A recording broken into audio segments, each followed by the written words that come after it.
Q&A at the end. We'll stop the recording for that so that you can ask any questions that you might want to, and we'll get started. So just to say that this is the second in our series of webinars for the Green Spaces Fund Round 3, which has opened very recently this week. So it's a really exciting time for the fund, and the Round 2 winners have very recently been announced as well. So this is the second webinar that we've done so far for Round 3, and this is all about meeting the essential criteria that we'll take you through today. The first session was last week, and it was about an introduction to the Green Spaces Fund. The recording will be available soon for you to watch back if you couldn't join that session. Then we have a few more over the next couple of weeks coming up, and you can sign up for them the same way that you signed up for this one on Eventbrite. Sign up individually for each of the sessions that you're interested in, so you get the different link each time to join the Teams call. And yeah, all of the sessions will be recorded, and the next one is in 2 weeks' time, and it will take you through the application process in detail. We'll go through the new shiny portal that we have for the application, and talk about how to write a really good scoring application as well. And then the following webinars will be running through each of the aims of the fund and how to meet them in more detail. So please do sign up for any of those that you're interested in, and we'll remind you of those again towards the end of the session. So yeah, today is all about essential criteria, and at this point I will hand over to Lydia.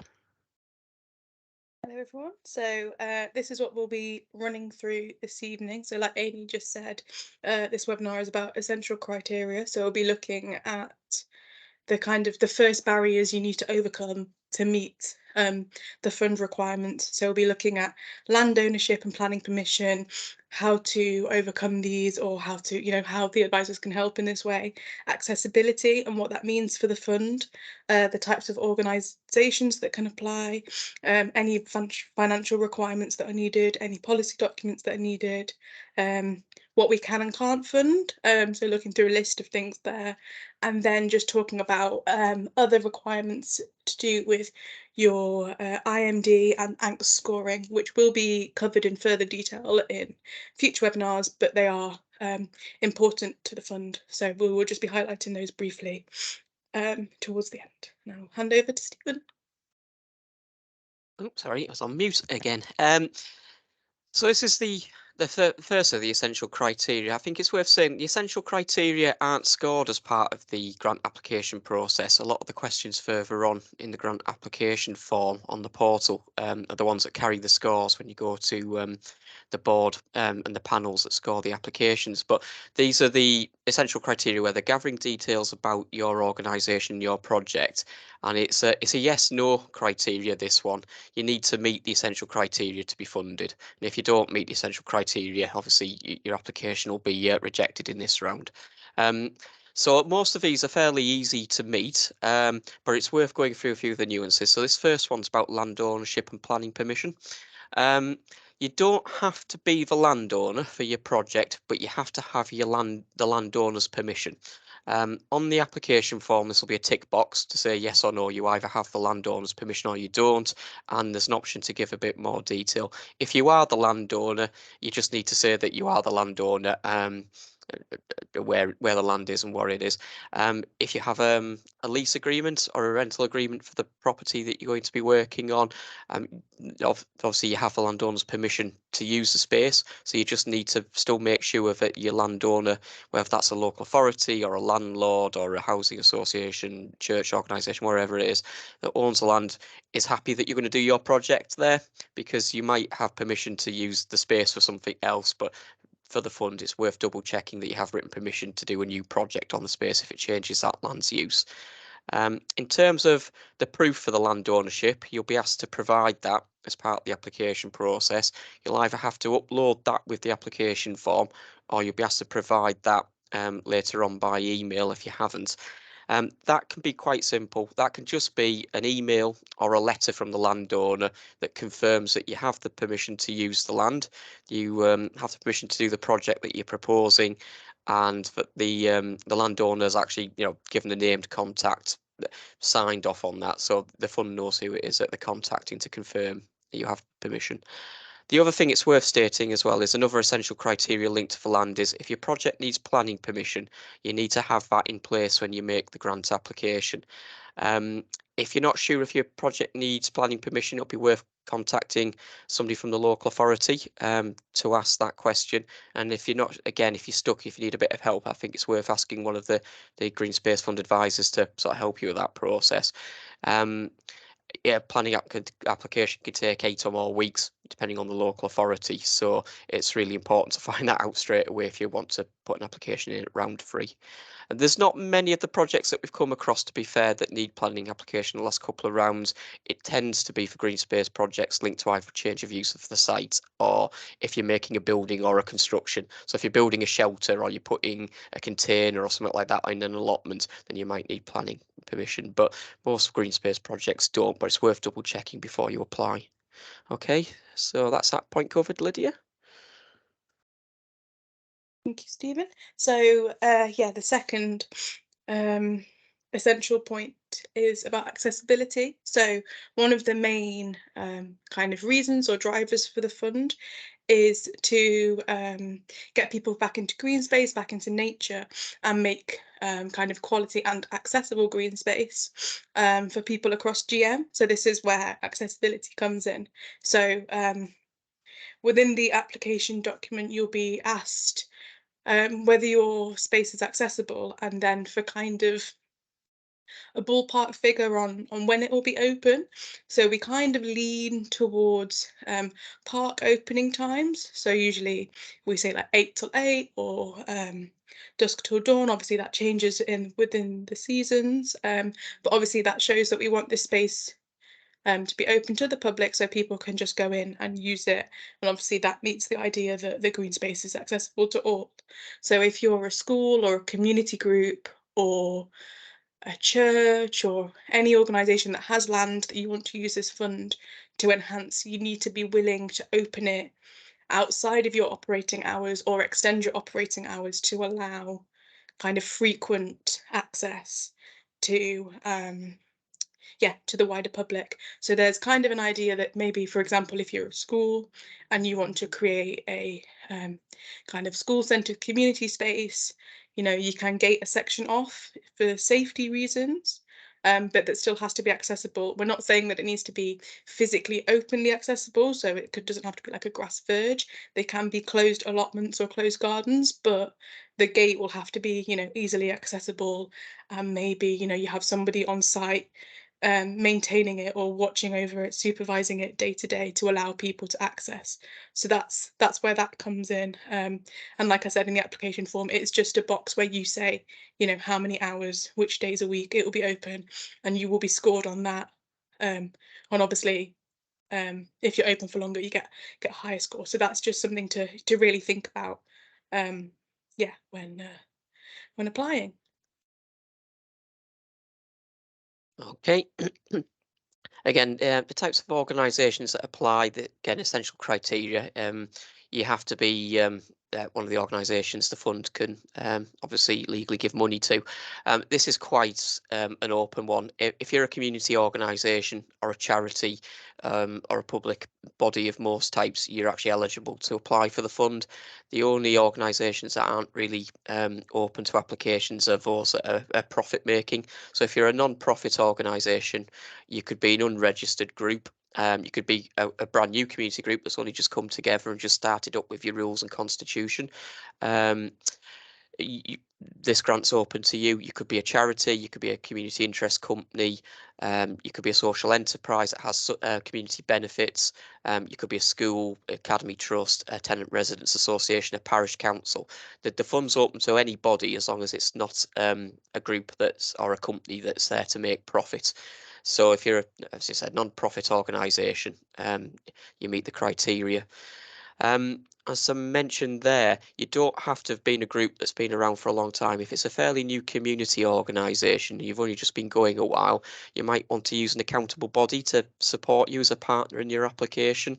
And the accountable body can be there to help you through some of the legal steps of the grant. So they might be there to help manage the grant fund for you, and you use their bank account and they help cash flow the project on your behalf. or they might help you because they have staff, administration people that can help you manage the project.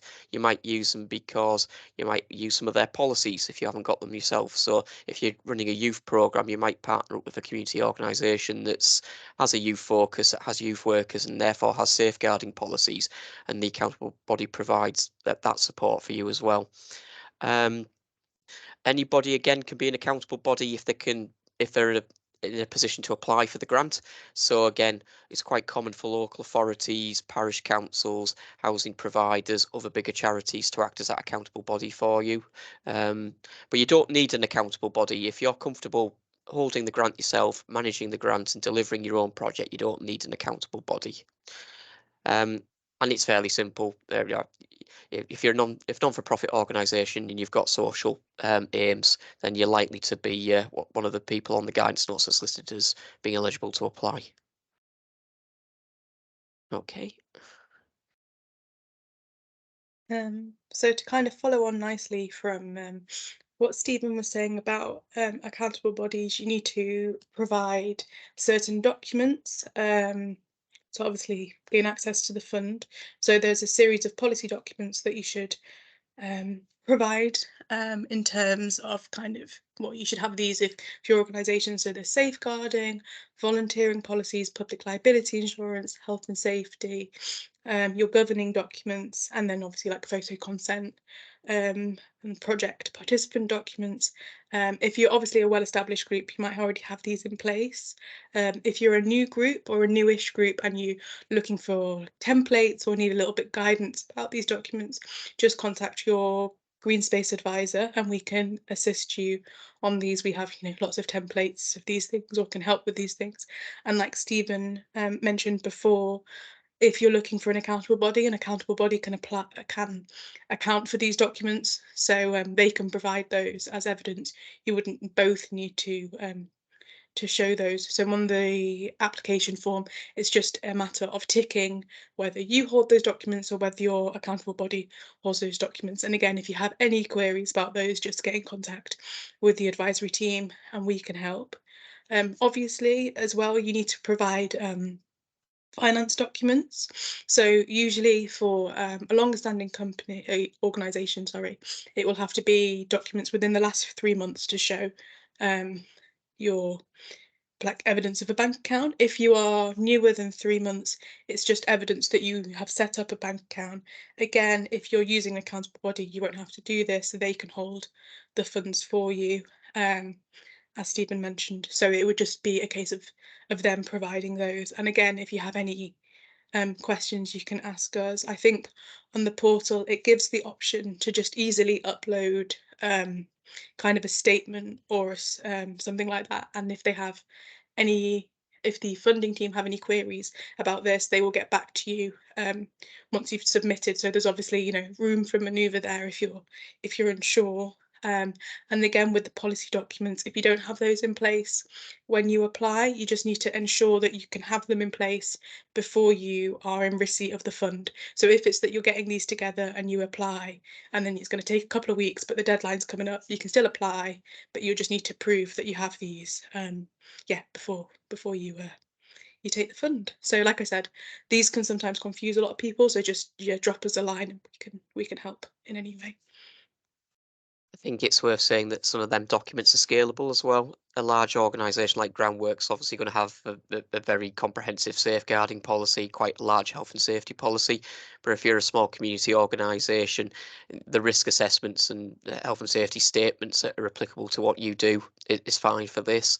And there might be some projects where a safeguarding policy isn't applicable because you're not working with children or vulnerable adults. You're just creating a green space that some volunteers use and is open to local residents. So it's worth checking the guidance and checking some of these things with your advisors. And with the bank statements as well, people don't like to share the bank statements for their organisations. Understandably, people are a bit worried about fraud and things. This is a check for the fund, so they can do a due diligence check on your organisation.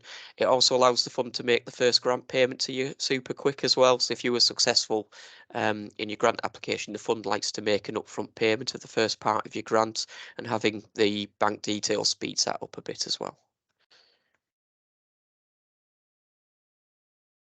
So we go on to what can and can't be funded.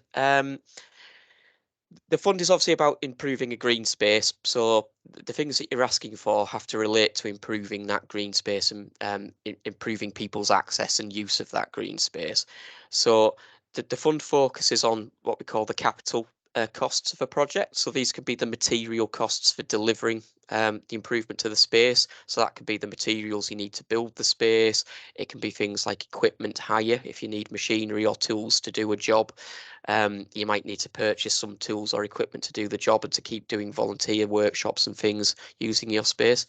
You can pay for labour costs for delivering the project. So if you need to bring in a specialist contractor or a gardener, somebody along that line is going to help you make something in your green space or do the landscaping work, that's fine. You can pay for them if you've had a quote for somebody coming along to help you create that green space. I'm using a gardener's example. It might be a bird hide or something in a nature reserve, or it could be something on a sports pitch or a public park or a school field. But if you need that labour cost paying for from an outside contractor, you can include that.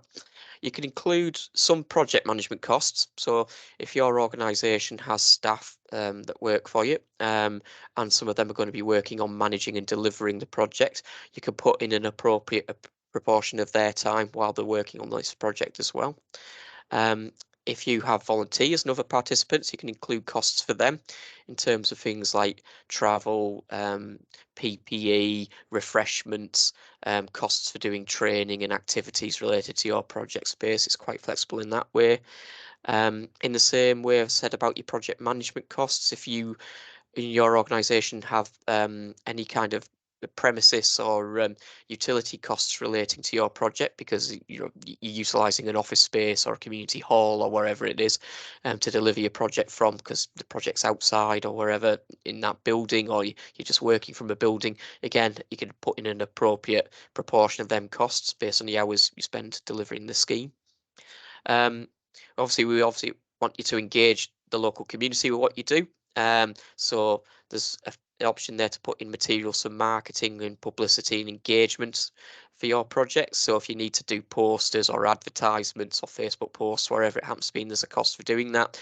Again, you can put them costs in your projects. And the fund allows ongoing maintenance as well. If you can demonstrate what you think your maintenance costs are going to be for the next year, you can ask for 10% of their maintenance costs as well to help you keep sustaining the project and keep people coming and using the green space. There are a few things that can't be funded. There's not the list looks longer on here, but it is some very specific things, whereas the other categories can be quite much broader. The fund can't fund purchase of land. We can't fund capital items that are not primarily about improving access to that green space. So it couldn't be a computer used in another building. It couldn't be a vehicle used for something else. It couldn't be a shipping container kept on another site. It has to be capital that relates to that green space you're working on. We can't specifically fund play equipment. So that's your sort of conventional metal type play equipment, your swings, your roundabouts, wherever else. Projects do include a little bit of natural play, but it shouldn't be the focus of your project. That's just part of the landscaping of your project, and if young people are playing on your site, that's fine, but not actually standardized play equipment. The fund can't fund projects that have already started or a continuation of an existing project. It has to be a new project that's going to start on the ground after you've had the fund confirmed. They can't fund core project costs. So again, as I mentioned, anything that relates to delivering the project, if it's cost you, that's fine. But if you've just got a core admin team and a core HR team or project workers, unfortunately, we can't pay for them in the long term. If you already have other grant funding for some specific items, we can't fund them, but you can use that as a match funding contribution. I've already mentioned any costs that you've incurred prior to the grant awards. If you've had to pay for any design fees or any ecology reports, unfortunately, we can't pay for them if you've already paid for them. But there is an element of, if you need something as part of the project, you can include it. If you just need a final drawing that will help your contractor deliver the scheme, you can get drawings and things produced. Unfortunately, we can't fund activities that are specifically about promoting religious beliefs. If you're If you're a faith organisation and you're working out of one of your own properties, that's fine. You can improve your green space, but we can't fund activities that are specific about promoting particular faith beliefs. We can't, because obviously it's an environmental fund and it's a green space fund, we can't obviously fund any activities that need to have a negative impact on the local environment. We can't fund recoverable VAT. Now, that'll depend on your organisation and how you're financed. And I think for most cases, a lot of organisations can't recover VAT. So you can include VAT in your costs, but if you're able to recover it because you're a local authority or you're working with a local authority and they can, we can't include that in the application. And what they call business as usual activities, if you have some kind of routine management and there's a routine thing that you deliver, say you're a school or a parish council, then routine activities that you deliver, we can't fund either. Okay. I think just also another point on what can be funded under labour costs. We do fund things like engagement activities. So obviously if you're creating or enhancing a new green space, but you need or want the local community to get involved, you need to do some sort of engagement activity, and that incurs, you know, extra costs. So we can fund, you know, it can't be the majority of what you ask for from the fund, but we can yeah, we can fund some engagement costs, but that sits kind of out of the engagement materials and comes under labour costs. So that might be worth noting if people wanted to do activities and things like that. So this is the section which looks at kind of further essential criteria, but will be spoken about in more detail in future webinars. So the IMD stands for Indices of Multiple Deprivation, and then the ANGST is your ANGST doorstep standard. So that's looking at your kind of proximity to green space. And if I'm correct, it's about whether you are 200 meters or within 200 meters away from a green space. So obviously the idea is about encouraging people to get into green space, to be involved in green space, you know, to have quality green space in their community. So when you submit your application, you'll be asked to kind of submit your location or your IMD score and your ANGST score, not so much. That's something that the panel will look at separately just to see, you know, are you in an already green area? And how that weights in comparison to other applications. And then IMD is about looking at those people in the more deprived areas and their kind of need for quality green space. So at the bottom of the guidance, you will find 2 links that are here on the presentation that will take you to maps that can be relatively confusing if you're not used to kind of looking at all those complicated maps. But again, advisors can help you kind of decipher what that means and what that means for your application.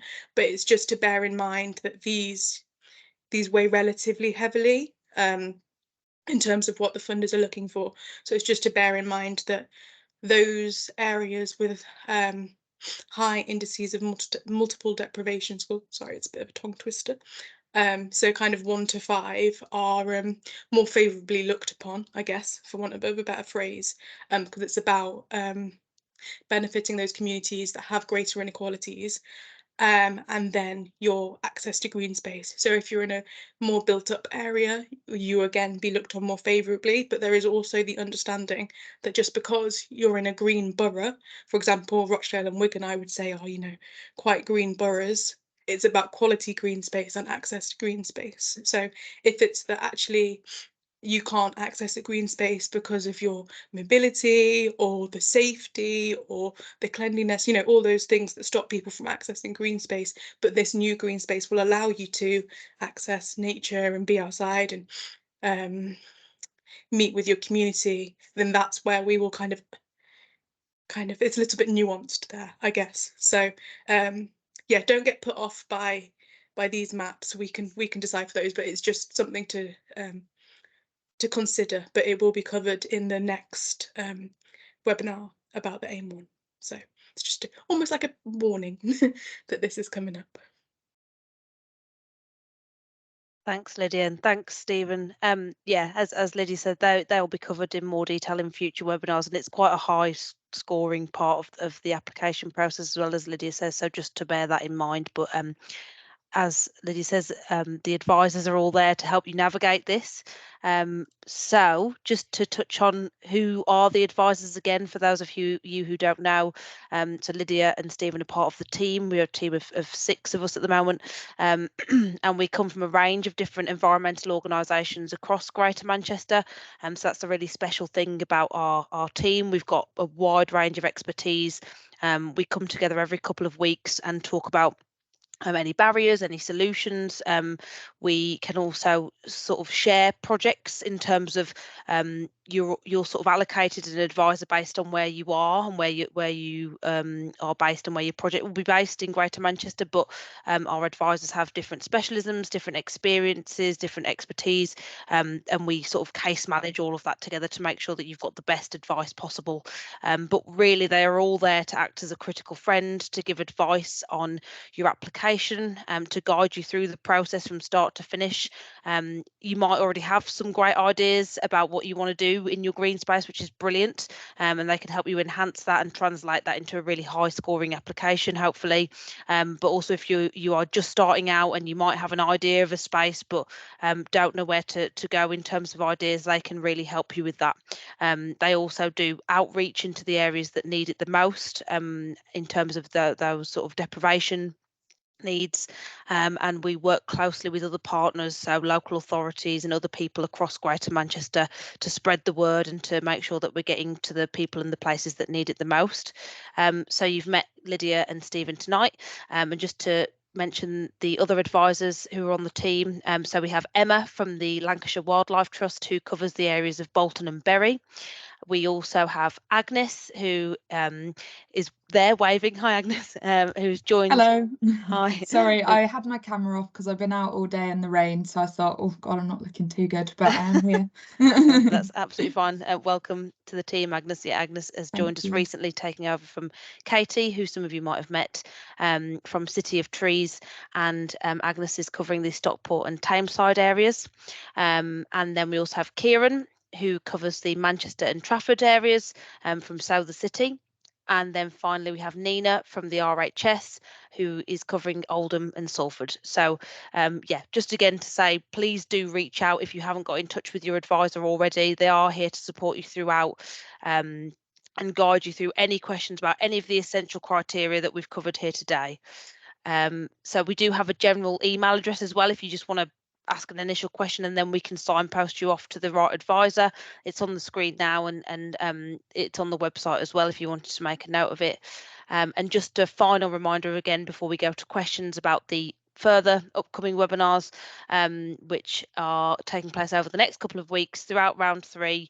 So please do sign up to those. We'll get into more detail about things that we've touched on today around AIM 1, AIM 2, AIM 3, how you bring all of these things out in an application, how you actually apply.